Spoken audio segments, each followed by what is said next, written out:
The EU countries have agreed on a model for how they are going to finance Ukraine's war in the coming 2 years. This is incredibly important, and it's incredibly bad news for Russia.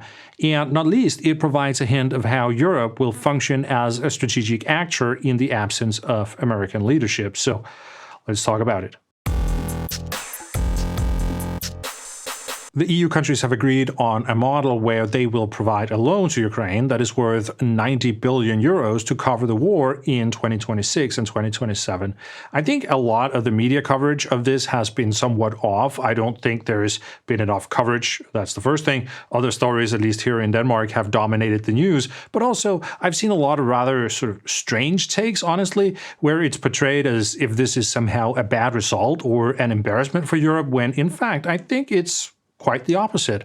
I've been saying for a long time that if you want to follow a set of negotiations here in December, then don't follow the peace talks. That is just political theater. Instead, follow the negotiations in the EU about securing finances for Ukraine in the coming years. This is where the actually important things happen. This is where things can have an impact and where the war can be decided.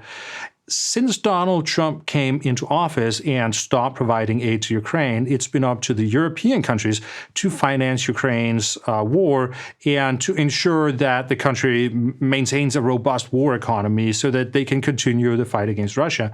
And Ukraine is facing enormous problems with balancing its budget for 2026. And without a strong commitment from the European countries, it is questionable whether things could have continued. And by continued, I mean ultimately Ukraine could potentially have lost the war in 2026.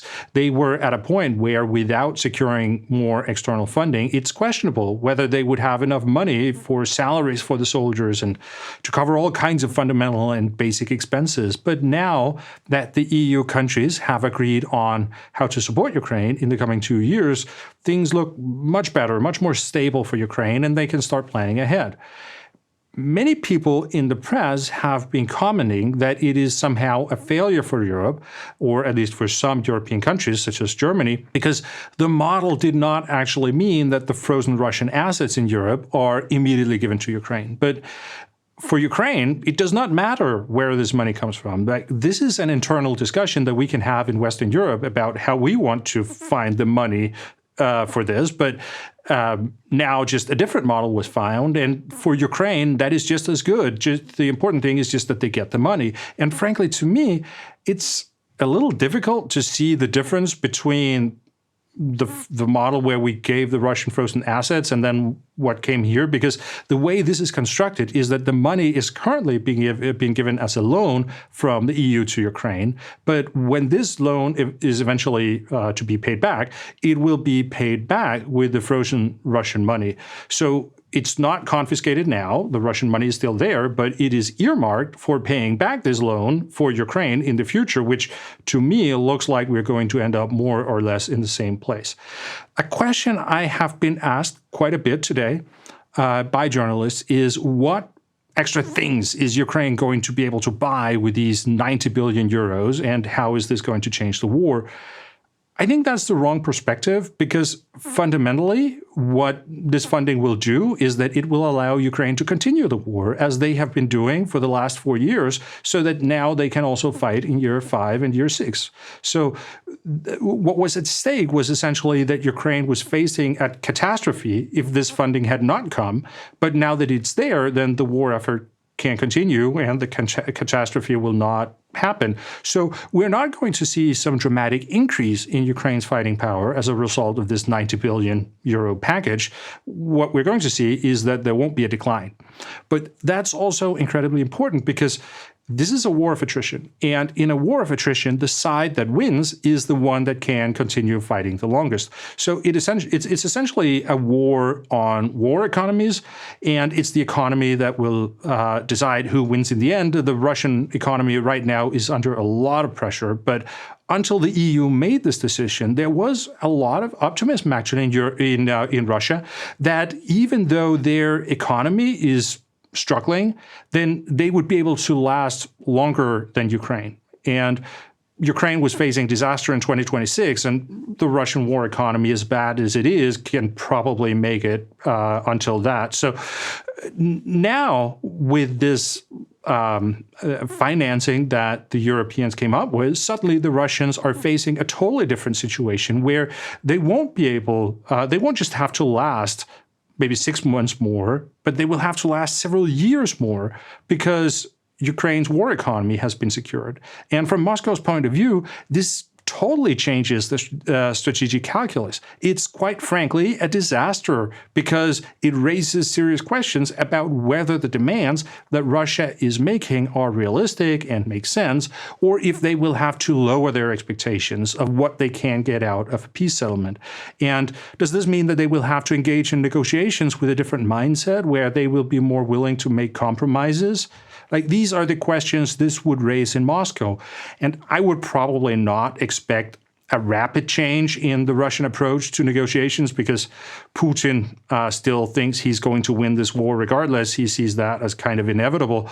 But he is visibly annoyed that the Europeans keep supporting Ukraine in a way that makes it really hard for him to win.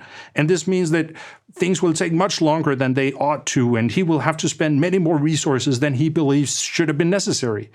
And increasingly, we're seeing this frustration among the Russians with Europe. They're talking about how it's the warmongers in Europe who keep the war going, and that Europe is the obstacle to peace. And Putin is talking about war with Europe and how the Europeans apparently want war with Russia and he's ready. And the other day he talked about the European leaders being little swines that will need to be replaced. Right? So increasingly, we are seeing visible signs of frustration in Moscow with the Europeans.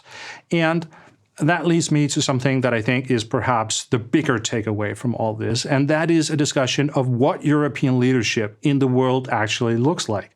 There's been a lot of talk about how it's necessary for Europe to start emerging from the shadows of the United States and taking on the role of an entity with agency in the world, right? And so Europe has to demonstrate that they are capable of acting strategically in an era where they can't rely on the United States anymore. And there's been a lot of discussion about strategic autonomy, as the French like to call it.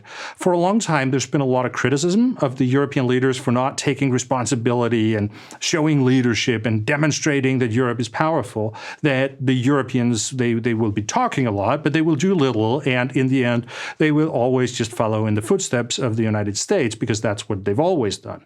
So I think it's appropriate to have a discussion about what European leadership and strategic autonomy would actually look like. How would we recognize on the world stage that this is happening?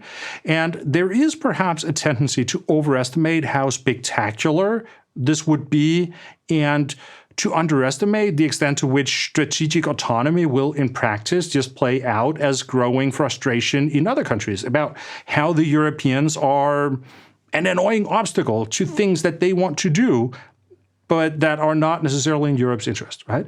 So the kind of frustration that we are now seeing in Moscow is exactly what we should expect when Europe starts acting more like a great power player, as someone who sets an agenda that the great powers will have to adapt to. And it's not only in Moscow that we're seeing this, we're seeing the same in Washington, where Donald Trump is also increasingly portraying the Europeans as the problem and the reason why there can't be peace in Europe because the Europeans are an obstacle to him imposing a bad peace deal on Ukraine. There's been a lot of talk about how Russia and the United States are having negotiations.